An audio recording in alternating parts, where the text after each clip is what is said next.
Imagine a world where death is a choice, not an inevitability. Where the question is not, how long will I live, but how long do I want to live? It's a concept that has been tantalized and terrified humans for as long as we've been aware of our own mortality. From the Epic of Gilgamesh to the Fountain of Youth to the modern transhumanist movement, we've always dreamed of finding a way to cheat death and live forever. But what if that dream became a reality? What if, in the not-so-distant future, science and technology could have actually made eternal life possible? It might sound like science fiction, but there are researchers and futurists who believe that we could achieve radical life extension or even true immortality within the next century or two. In this episode of All Sci Fi What If, we'll take a deep dive into the science, the sociology, and the philosophy of human immortality. We'll explore the cutting-edge research that could one day defeat aging, the mind-bending ways it could transform society and the human experience, and the profound questions it would raise about the very nature of life, death, and what it means to be human. So strap in and get ready to confront the impossible, because it's going to be a journey unlike any other. To understand how we might achieve immortality, first we need to understand why we age and die in the first place. And the answer, like most things in biology, is complex and multifaceted. At the most basic level, aging is a result of accumulation of damage and errors in our cells and tissues over time. It includes things like oxidative stress from free radicals, DNA mutations, protein misfolding, and the shortening of telomeres, which are protective caps at the end of our chromosomes. Over time, this damage builds up and causes our cells to function less efficiently, leading to the various symptoms and diseases of aging. And eventually, the damage becomes too much for our bodies to handle, and we die. But what if we could prevent, repair, or even reverse this damage? That's the goal of the field of biogenology, which is the study of the biology of aging. And researchers in this field are exploring a number of promising approaches. One of the most exciting areas of research is telomere biology. Telomeres are essentially the biological clocks that determine how many times a cell can divide before it becomes senescent or dies. Each time a cell divides, its telomeres get a little bit shorter until eventually they become too short to protect the cell's DNA and the cell stops dividing. But researchers have discovered that there are ways to lengthen or preserve telomeres, which could potentially extend the lifespan of cells and even whole organisms. One approach is to activate an enzyme called telomerase, which can add new DNA sequences to the ends of telomeres, effectively resetting the biological clock. Another approach is to use gene therapy to introduce extra copies of the telomerase gene into cells, or to modify other genes that are involved in telomere maintenance. Researchers have already used these techniques to significantly extend the lifespan of mice and other animals, and there are clinical trials underway to test similar approaches on humans. But telomeres are just one piece of the aging puzzle. To truly conquer aging, we need to address all of the different types of damage that can accumulate in our cells and tissues over time. And that's where the field of regenerative medicine comes in. Regenerative medicine is all about harnessing the body's own healing and regenerative powers and amplifying them to superhuman levels. This includes things like stem cell therapy, which involves using the body's master cells to regenerate damaged tissues and organs, and gene therapy, which involves modifying or replacing the genes that control aging and regeneration. One of the most exciting developments in regenerative medicine is the discovery of senolytic drugs, which are compounds that can selectively target and eliminate senescent cells. Senescent cells are cells that have stopped dividing but refuse to die, and they accumulate in our tissue as we age, secreting inflammatory molecules that contribute to age-related diseases. By clearing out these senescent cells, Senolytic drugs could potentially slow or even reverse the aging process, as well as treating a wide range of age-related diseases like arthritis, Alzheimer's, and heart disease.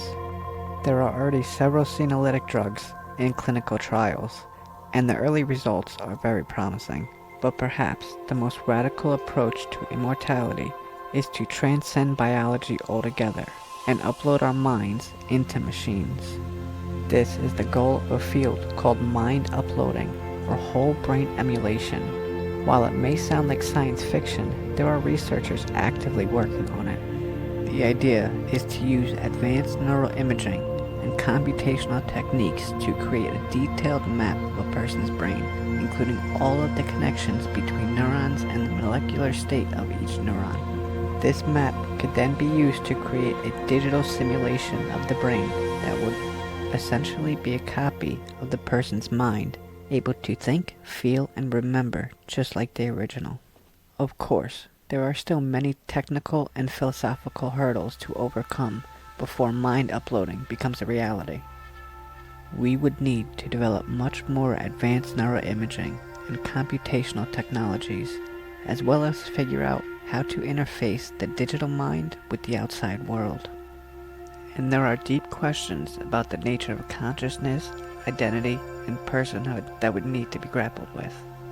But some futurists believe that mind uploading could be the ultimate form of immortality, allowing us to transcend the limitations of our biological bodies and live indefinitely in digital form. We could potentially create backup copies of ourselves, merge our minds with artificial intelligence, or even download ourselves into new biological bodies if we wanted to experience the physical world again. These are just a few of the many approaches that researchers are exploring in the quest for immortality. And while none of them are quite ready for prime time yet, the pace of progress is accelerating rapidly. With the right investments and breakthroughs, it's possible that some form of radical life extension or even true immortality could be achieved within the next century or two. But of course, with great power comes great responsibility. And the prospect of immortality raises a whole host of profound social, ethical, and philosophical questions that we need to grapple with as a species. Which brings us to our next section. Imagine for a moment that the dream of immortality has been realized, that science has found a way to halt or reverse the aging process, and that death is no longer an inevitability but a choice. How would that change society and the human experience? The short answer is, in every conceivable way. Immortality would be a transformative event unlike any other in human history, upending everything from our economy and politics to our relationships and sense of self. Let's start with the most obvious impact, population growth. If people stop dying of old age, the global population would begin to grow at an exponential rate. Even if birth rates remain stable, the sheer number of people living indefinitely would quickly strain the planet's resources and infrastructure. We would need to find ways to sustainably feed, house, and provide energy for an ever-growing population, while also dealing with the environmental impacts of increased consumption and waste.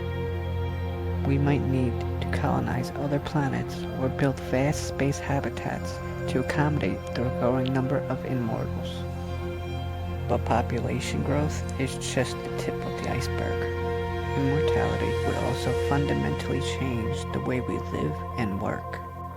The traditional life cycle of education, career retirement, and death would become obsolete.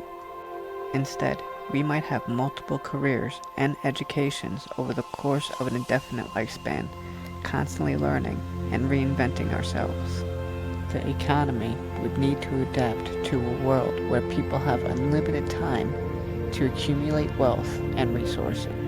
We might see the rise of a new class of super-rich immortals who can leverage their experience and connections to amass vast fortunes. Or we might see a shift toward a more cooperative and sharing economy, where resources are distributed more evenly and the focus is on experience and relationships rather than material wealth. Immortality would also change the way we approach healthcare and medicine. Instead of focusing on treating diseases and extending lifespan, we would need to shift toward maintaining health and preventing age-related decline. We might see the rise of new medical specialties focused on regenerative medicine, gene therapy, or other approaches to keeping people healthy and youthful indefinitely. But perhaps the most profound impact of immortality would be our relationship and sense of self.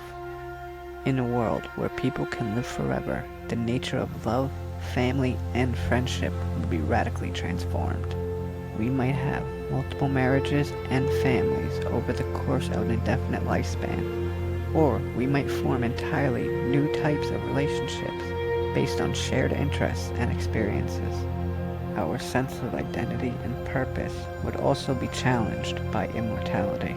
In a world where we have unlimited time to pursue our goals and passions, what gives us our life's meaning and direction? Some people might find themselves struggling with boredom, depression, or existential angst, while others might find new sources of fulfillment and creativity. There are also deeper philosophical questions to grapple with. If we can live forever, does that change the way we think about morality and ethics? Would we become more risk-averse, knowing that we have indefinite time ahead of us? Or would we become more daring and adventurous? Would we lose our sense of urgency and drive? Or would we find new ways to motivate ourselves and make the most of our endless time? These are just a few of the many ways that immortality could transform society and the human experience. And while some of these changes might be positive and exciting, others may be deeply challenging and disruptive. As a species, we would need to grapple with the profound implications of immortality and find ways to adapt and thrive in this brave new world. But beyond the practical and social implications of immortality, there are also deeper philosophical questions to consider. Questions about the nature of life, death, consciousness, and what it means to be human. One of the most fundamental questions is whether immortality is even desirable. For many people, the idea of living forever is a tantalizing prospect, a chance to experience all that life has to offer and pursue their dreams without the pressure of a ticking clock. But for others, the idea of endless life is a nightmarish prospect, a sentence of eternal boredom or suffering. There are also questions about the nature of death and its role in the human experience. Some philosophers argue that death is what gives life its meaning and urgency, and that without it, we would lose our sense of purpose and drive. Others argue that death is a tragic and unnecessary limitation, and that overcoming it would be the ultimate expression of human progress and potential. There are also deeper questions about the nature of consciousness and identity.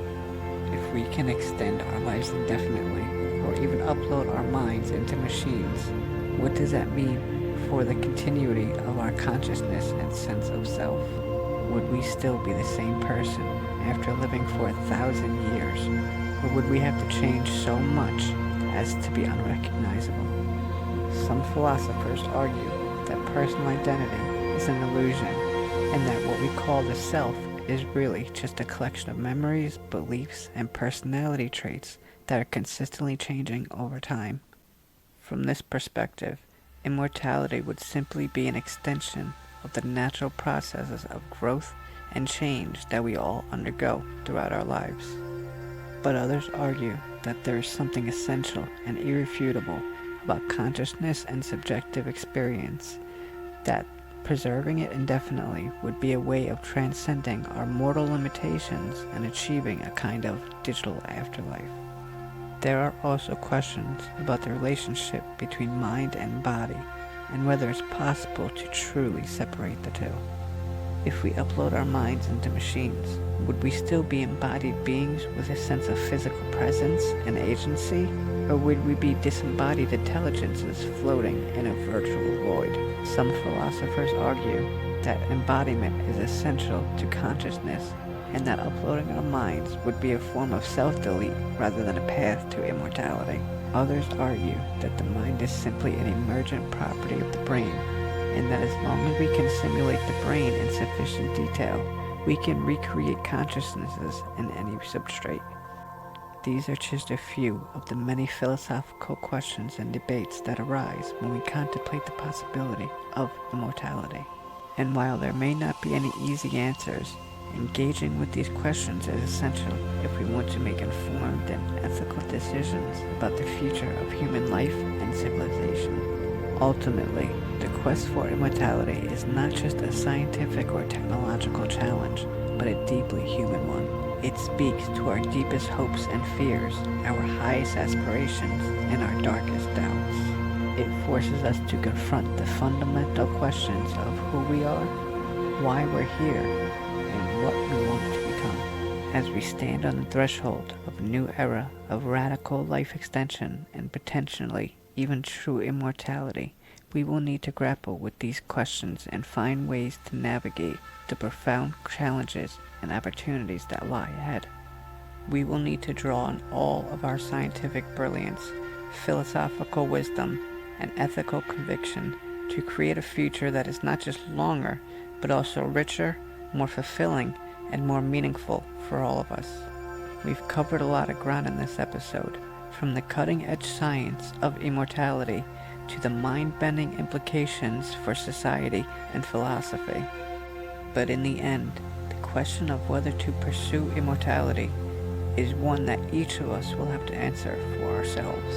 On one hand, the idea of living forever is an incredibly exciting prospect, a chance to explore the wonders of the universe and pursue our passions without limit. We could witness the rise and fall of civilizations, travel to the furthest reaches of space, and learn to grow in ways that are hard to imagine. But on the other hand, immortality also raises profound challenges and risks. We would need to find ways to sustain ourselves and our planet indefinitely, to adapt to radical changes in society and technology, and to grapple with the existential questions of meaning and purpose in a world without death. There are also deeper philosophical questions to consider about the nature of consciousness, identity, and what it means to be human. Would we still be the same person after living for 1,000 years or more? Would we lose our sense of urgency and drive, or find new sources of motivation and fulfillment? Ultimately, the pursuit of immortality is a deeply personal choice, one that each of us will have to make based on our own values, beliefs, and circumstances. Some of us may embrace the opportunity to live forever, while others may choose to accept the natural life cycle of life and death. But regardless of where we stand on the question of immortality, one thing is clear: the future of human life and civilization is rapidly changing, and will need to adapt and evolve in ways that we can hardly imagine. As we stand on the brink of this new era, it's up to all of us to engage in the hard work of scientific discovery, philosophical reflection, and ethical deliberation. We will need to draw on our deepest reserves of creativity, compassion, and wisdom to navigate the challenges and opportunities that lie ahead. But if we do it right, if we approach the quest for immortality with humility, care, and deep sense of responsibility to ourselves and each other, then we may just find that the greatest adventure is still yet to come. So let us embrace the possibilities of this new age with open hearts and minds, and let us work together to create a future that is not just longer, but also better for all of us. Because in the end, the true measure of our success will not be how long we live, but how well we live, and what we leave behind for those who come after us. Thank you for joining me on this journey into the world of immortality and beyond. As always, I'd love to hear your thoughts and questions in the comments below. If you like this video and and you want to see more, be sure to like, subscribe, and push that notification bell so you never miss out. Until then, keep imagining, keep questioning, and keep exploring the endless possibilities of our universe.